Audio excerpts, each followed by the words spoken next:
Die heldedade van Herklaas, geskryf deur Rosa Keet. Volgens oorlewering is hy gebore met 'n baard en tande.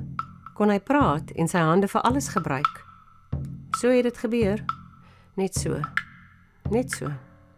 Musuka, sy ma draai hom toe in 'n lapaai kombers.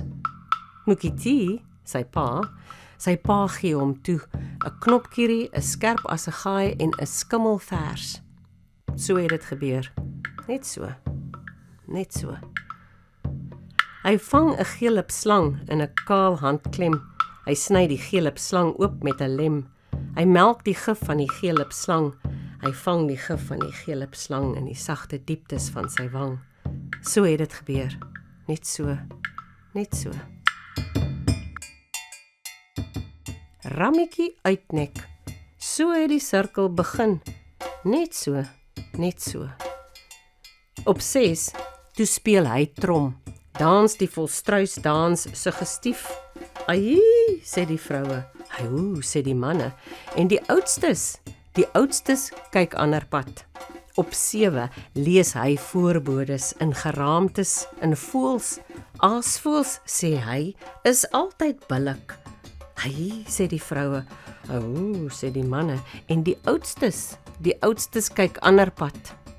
Op 8 pla hy almal met vrae. En hoe kan dit waar wees? Ai, sê die vroue. Au, sê die manne.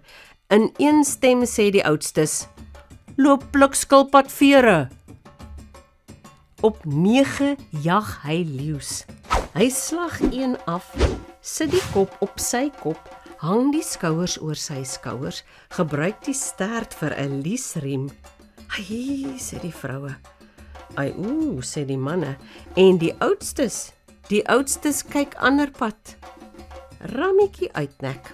So het die sirkel begin. Net so.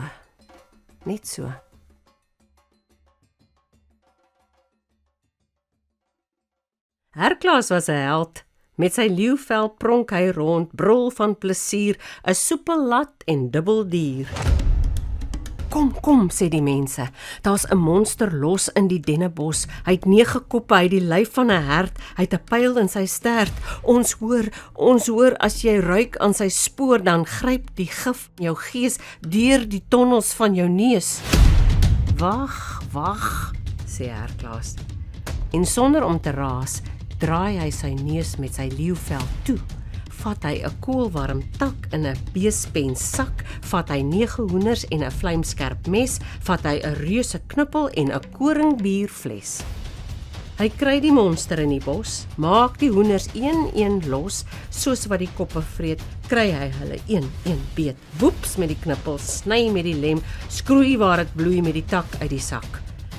Herklaas was 'n held, met sy leeuvel pronk hy rond, brul hy van pure plesier, en drink hy sy koringbier.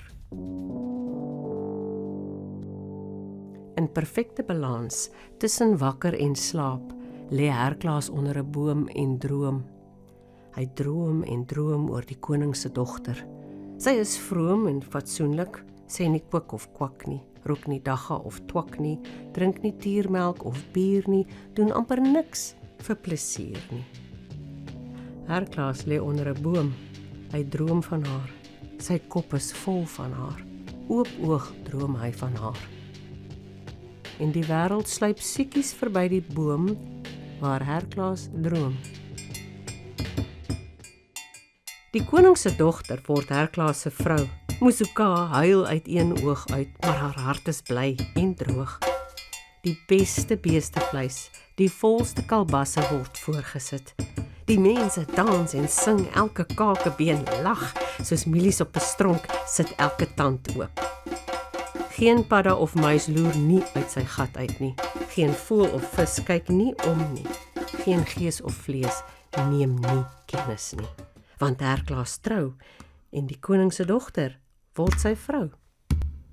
Onder die vlerk van die nag lê Herklaas en sy maagdelike bruid. Haar stem is soeter as heuning, haar mond is kalfie honger, sy lek dors en drink aan die sap van sy lyf. Haar wildspokkie oë is skaam en skalks te gelyk. Groen kalbassies is haar borste. Die tuitjies wip op en word styf. En Herklaas, boogsnaar gespanne tril Herklaas, brul Herklaas soos 'n leeu en skiet tweelingseuns in haar op. Op 'n mooi dag het Herklaas gaan jag. Hy soek vir sy bruid 'n geskenk soos geen ander nie. Nie 'n hier jy vinkel en koljander nie, maar iets wat hy iewers kan buit. Is almal dronk, want Herklaas pronk op 4 bene rond. Hy het 'n stert wat hy lig vir 'n vy en sy bene het spikkels gekry en hy flits soos 'n blits hier verby. Kyk, hy klim af van die ding wat kan draf. Die ding wat bly staan is 'n diere ding sonder naam. Dis om jou te Abba, sê Herklaas vir sy vrou. Dit is ekstra spesiaal vir jou. Al die vrouens en die mans en die kinders, seuns en dogters het groen van jaloesie geword. Die Herklaas raak te pronkerig, sin speel sy vyande, en gee hom 'n kom vol melksap uit 'n slaapbol, sodat hy dronkerig op sy slaapmat omrol en onwetend 'n stuk van 'n skorpioen plat druk.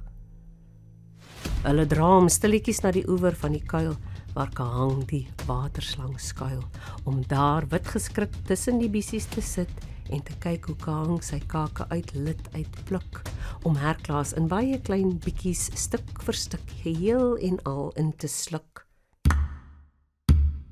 Herklaas word wakker. Hy lê feete slap en broei warm in 'n galsterige, gistende, gastriese belemmering vol asemberowende stanke. Hy spring pennetjie oorent, begin verbete hap en kap en krap aan die wande wat al stadig teruggroei, waar hy hap en kap en krap. Oor die sonderlinge herstellingsvermoë trek Herklaas maar net sy skouers op.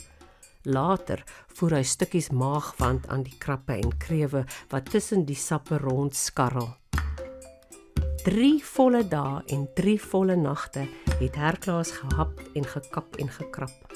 Om middernag van die 3de dag, toe klim hy uit op die oewer van die spruit, uit die pens van die waterdier en hy sê, "Ai, die wêreld ruik lekker hier." "Ek is verveeld met hierdie plek," sê Herklaas. "Ek gaan nou by Nzami daarbo bly," sê Herklaas.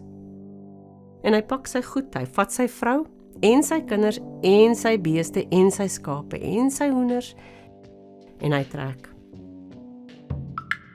Die mense sê, selfs daar waar daar nie 'n haan is nie, sal die dag breek.